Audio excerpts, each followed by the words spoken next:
میرا وہ بندہ جو میری طرف آنے کی جہد کرے گا. آرام سے نہیں آ سکتا, آرام سے نہیں آئے گا, نفس پر بوجھ ضرور پڑے گا. جو جہد کرے گا, جب بیٹا کسی غلط بات کا مطالبہ کرے تو بیٹے سے کہے گا بیٹا باوجود اس کے کہ تو میری اکیلی اولاد ہے لیکن میں کیا کروں, یہ گناہ میں نہیں کر سکتا کیونکہ اللہ اور اس کے رسول کا حکم نہیں ہے, یہ میں نہیں کروں گا بیٹا, یہ میں نہیں کر سکتا. اس کو اللہ فرما رہے ہیں والذین جاہدوا فینا, جو میری طرف آنے کی کوشش کرے گا, لنہدینہم سبلنا, میرے بندے غور سے سن, میں ضرور در ضرور تیرے لیے اپنی قربتوں کے راستوں کو کھولوں گا, پہنچ جائے گا تو میری طرف. تو میں نے جب یہ بات سنی تو میں مفتی صاحب کا چہرہ دیکھنے لگا. میں نے کہا حضرت مجھے بات سمجھ نہیں آئی, مجھے سمجھائیں ذرا, مجھے نہیں بات سمجھ میں آئی. اللہ کی قربت کے راستے کیا ہیں؟ تو فرمانے لگے کبھی اس ماں کو دیکھا ہے جو پہلی مرتبہ اپنے بچے کو زمین پر کھڑا کرنے کی کوشش کرتی ہے, 8, 9 یا 10 ماہ کا بچہ ہوتا ہے یا 1 سال کا. جب اس کو پہلی دفعہ کھڑا کرتی ہے تو اپنی دونوں انگلیاں اس کے ہاتھ میں دیتی ہیں, پھر اپنے ہاتھ چھڑوا کے پیچھے ہو جاتی ہے. اب بچہ ماں کی طرف بڑھنے کے لیے پہلا قدم اٹھانے لگتا ہے, ابھی پہلا قدم اٹھا نہیں سکتا, ماں فرتے جذبات میں دوڑ کر اس کو پھر گلے لگا لیتی ہے.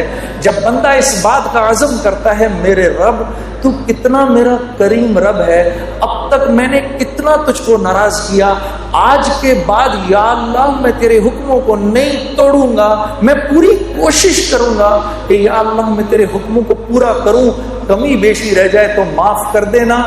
جب وہ یہ ارادہ کرتا ہے تو اللہ رب العزت دوڑ کے آ کے اپنے اس بندے کو سینے سے لگا لیتے ہیں. ارادہ ملک کا بادشاہ, ملک کا حکمران ابھی اس بات کا ارادہ کرتا ہے, وہ جھوٹے منہ کہتا ہے, جھوٹے منہ میں اس ملک میں اللہ کے حکموں کو پورا کروں گا, اللہ کی مدد براہ راست اس کے ساتھ ہو جاتی ہے. جھوٹا ارادہ, اس کا کوئی ارادہ نہیں ہے. جب ہم کہتے ہیں نا حسبی اللہ, سوچے سمجھے بغیر ہم کہیں نا حسبی اللہ, بس اللہ میرے لیے کافی ہے, اللہ کافی ہو جاتا ہے. حسبی اللہ لا الہ الا هو علیہ توکلت وہو رب العرش العظیم. میرے دوستو یہ وہ دعا ہے جو دن میں اگر کوئی 7 مرتبہ شروع میں اور 7 مرتبہ شام میں اس دعا کو پڑھ لے پورے دن کے لیے, اور یہ وہ واحد دعا ہے جس کے بارے میں اللہ کے نبی نے فرمایا یہ میرا کوئی امتی اگر دھیان کے بغیر بھی پڑھے گا اللہ سارا دن اس کے ساتھ ہو جائیں گے. حسبی اللہ, میرا اللہ میرے ساتھ ہے. کبھی اکیلے میں بیٹھنا, اللہ سے اپنے گناہوں کی معافی مانگ کے پھر تھوڑی دیر میں دل کو ایک تسکین ہوگی, 2 آنسو نکلیں گے, سمجھ جانا اللہ نے خوش ہو کے معاف کر دیا. پھر کہنا آنکھیں بند کر کے حسبی اللہ. پھر یاد کرنا کہ بھائی نے کہا تھا یہ بات, ساری دنیا کا مزہ ایک طرف, یہ جو 2 بول تم بولو گے حسبی اللہ, اللہ ایسا سکون دل میں دیں گے کہ تم کہو گے دنیا کی دولت بھی اس کے آگے ہیچ ہے. حسبی اللہ. تو ہمارا مسئلہ نیکیاں کرنا نہیں ہے, نیکیاں تو ہیں, دیکھو کتنا بڑا مجمع آ گیا جمعہ پڑھنے کے لیے, باہر بھی کتنے بیٹھے ہیں. ہمارا مسئلہ نیکیاں کرنا نہیں ہے, ہمارا مسئلہ برائی سے بچنا ہے. برائی سے نہیں بچا جاتا. برائی سے بچنے کا کیا مطلب ہے؟ کیا گناہ نہیں ہوں گے؟ نہیں, گناہ ہوں گے. برائی سے متقی کون ہے؟ وہ جو گناہ نہیں کرتا؟ نہیں, متقی تو وہ ہے جو گناہ کرتا ہے فوراً معافی مانگ لیتا ہے, یہ متقی ہے. گناہ کیا معافی مانگ لو، اللہ مجھے معاف کر دے، معاف ہو گیا۔ پھر گناہ ہوا، یا اللہ مجھے معاف کر دے، پھر معاف ہو گیا، یا اللہ معاف کر دے۔ کرتے کرتے کرتے اللہ رب العزت ایک وقت آتا ہے، اللہ فرماتے ہیں میرے بندے چل دیکھتے ہیں کہ تو معافی مانگ کے تھکتا ہے یا ہم معاف کر کے تھکتے ہیں۔ تو معافی مانگ مانگ کے تھک جائے گا، ہم معاف کر کے نہیں تھکیں گے۔ یہ تو ہم اللہ کو پہچانتے نہیں۔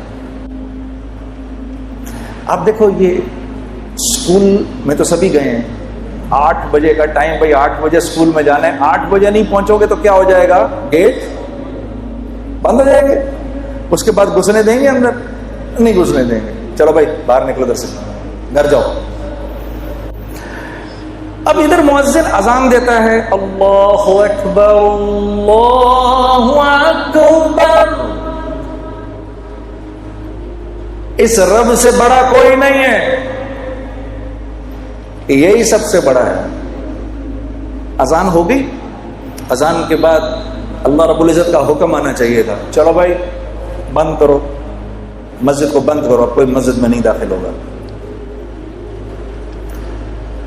تو مؤذن سے کہا رک جاؤ رک جاؤ، ابھی تو میرے بندوں نے اذان سنی ہے، انہیں 15-20 منٹ تو دو، ابھی میرے بندے کاموں میں لگے، ابھی آئیں گے میرے بندے، ابھی آئیں گے۔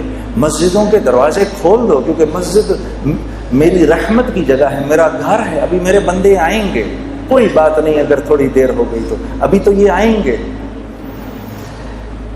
15-20 منٹ کے بعد نماز کھڑی ہوئی، اللہ اکبر قد قامت الصلاۃ قد قامت الصلاۃ، نماز کھڑی ہونے لگی ہے، نماز کھڑی ہونے لگی ہے۔